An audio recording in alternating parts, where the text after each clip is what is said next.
रायगड जिल्ह्यातील अलिबाग तालुक्यातील नागाव बीच जवळ असलेल्या श्री सोमेश्वर मंदिर क्रीडांगणावर खेळी नारळ फोडणे स्पर्धा 2026 चे 8वे पर्व उत्साहात पार पडले। गडगडी आणि हातावर फोडीच्या या पारंपरिक खेळात कोकणभरातून आलेल्या स्पर्धकांनी ताकद आणि कौशल्याचे प्रदर्शन करत उपस्थितांची मने जिंकली।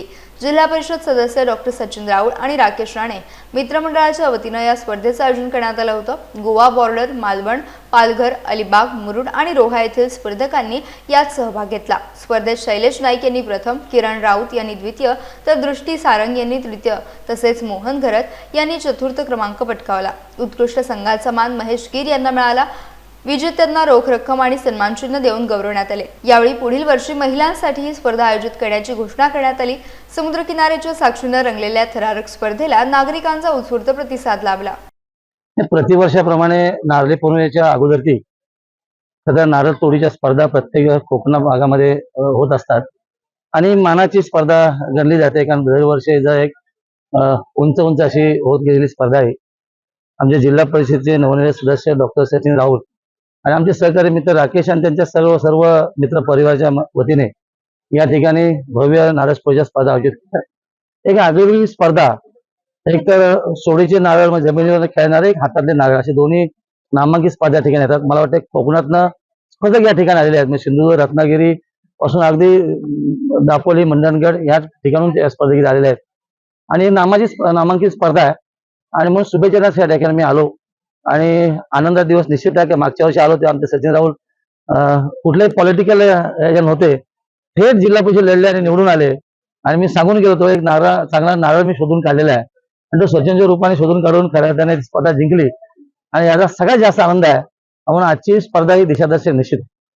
प्रतिसाद दर जोरदारच आहे दरवर्षीप्रमाणे, कारण यावर्षी सुद्धा मी गडगडी आणि हातावरची नारळ फोडी अशी दोन्ही स्पर्धा ठेवलेली आहे आणि स्पर्धक यावर्षी पण कोकणात म्हणजे अगदी गोवा बॉर्डर पासून ते पालघर पर्यंत सगळ्या ठिकाणावरून आलेले आहेत आणि आमचे लोकल म्हणजे चौल, नागाव, रेवदंडा, आवाज, स्थळ या परिसरातले पण आहेत आणि तुम्ही तुडुंब गर्दी समोर बघू शकता। स्पर्धा आहे याच्यासाठी स्पर्धक हे श्रीवर्धन, मुरुड, नांदगाव आणि नागाव, चौल, थळ या विभागात नाहीत, तर जी हातावरची खेळी नारळ स्पर्धा आहे त्याच्यासाठी मालवणचे आचरेकर असे बरेच म्हणजे रत्नागिरी मधले आहेत, पालघर मधले आहेत, असे स्पर्धक आलेले आहेत। की पुढल्या वर्षी मी महिलांसाठी पण ही स्पर्धा ठेवण्याचा विचार करतोय, पण त्याप्रमाणे तिथे स्पर्धक म्हणून महिलांनी पण सहभाग घ्यायला हवा।